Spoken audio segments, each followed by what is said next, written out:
മുല്ലപ്പെരിയാർ പ്രശ്നത്തിന് പരിഹാരം തേടി കേന്ദ്ര നേതാക്കളെ സമീപിക്കാൻ സമരസമിതി.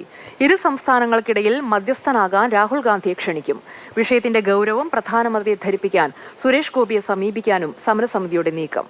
കേരളത്തിൽ നിന്നുള്ള കേന്ദ്രമന്ത്രിമാരിൽ പൂർണ്ണ വിശ്വാസമെന്നും സമരസമിതി നേതാക്കൾ മാതൃഭൂമി ന്യൂസിനോട് പറഞ്ഞു. മുല്ലപ്പെരിയാർ വിഷയത്തിൽ ഒരു കനത്ത പ്രക്ഷോഭത്തിലേക്കൊന്നുമില്ലെങ്കിൽ പോലും ആശങ്കകൾ, ജനങ്ങളുടെ ആശങ്കകൾ സർക്കാരിനെ അറിയിക്കാൻ തന്നെയാണ് പുനഃസംഘടിപ്പിച്ച സമരസമിതിയുടെ തീരുമാനം. ചെയർമാനും മുഖ്യ രക്ഷാധികാരിയുമാണ് നമുക്കിപ്പോൾ ഉള്ളത്. അവരോട് തന്നെ നമുക്ക് ചോദിക്കാം. രണ്ട് മന്ത്രിമാർ കേരളത്തിലുണ്ട്, രണ്ട് സഹമന്ത്രിമാർ, സുരേഷ് ഗോപിയോട് അവർ വഴി അല്ലെങ്കിൽ അവരിൽ എന്തെങ്കിലും വിശ്വാസമുണ്ടോ? അവരെന്തെങ്കിലും ചെയ്യുമെന്നുള്ളൊരു പ്രതീക്ഷയുണ്ട്? ബഹുമാനപ്പെട്ട സുരേഷ് ഗോപി ക്യാബിനറ്റിലേക്ക് വന്നപ്പോൾ അദ്ദേഹം മുല്ലപ്പെരിയാർ വിഷയം തൃശ്ശൂരിൽ നടക്കുന്ന സമരസമിതിയുടെ പ്രവർത്തകർ അദ്ദേഹത്തെ കണ്ട് സംസാരിച്ചപ്പോൾ അദ്ദേഹം മുഖവരിക്ക് എടുത്തു എന്നുള്ള റിപ്പോർട്ട് ഞങ്ങൾക്ക് കിട്ടിയിട്ടുണ്ട്.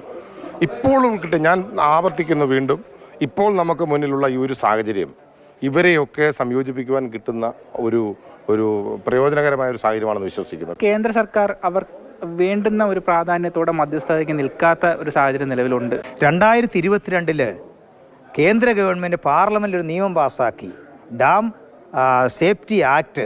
അതനുസരിച്ച് ഡാമുകളുടെ എല്ലാം അധികാരം കേന്ദ്രത്തിനാണ്. ഏതെങ്കിലും ഡിസ്പ്യൂട്ട് ഉണ്ടെങ്കിൽ അവരാ മാധ്യസ്ഥം വഹിക്കേണ്ടത്.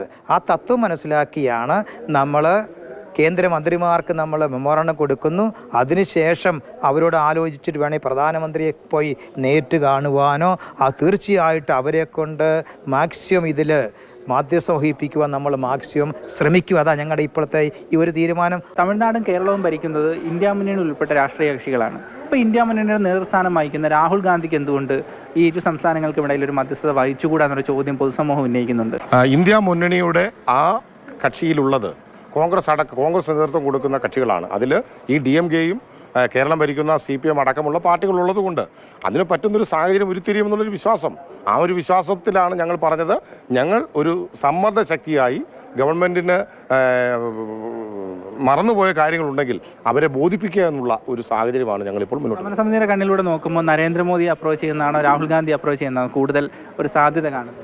നമുക്കിപ്പോൾ രണ്ടിനും സാധ്യതയുണ്ട്. ഒന്ന്, രാഹുൽ ഗാന്ധി പ്രത്യേകിച്ച് നമുക്കറിയാം പ്രതിപക്ഷ നേതാവ് ഇവിടെയുണ്ട്, കോൺഗ്രസ് നേതാക്കളെല്ലാം ഉണ്ട്.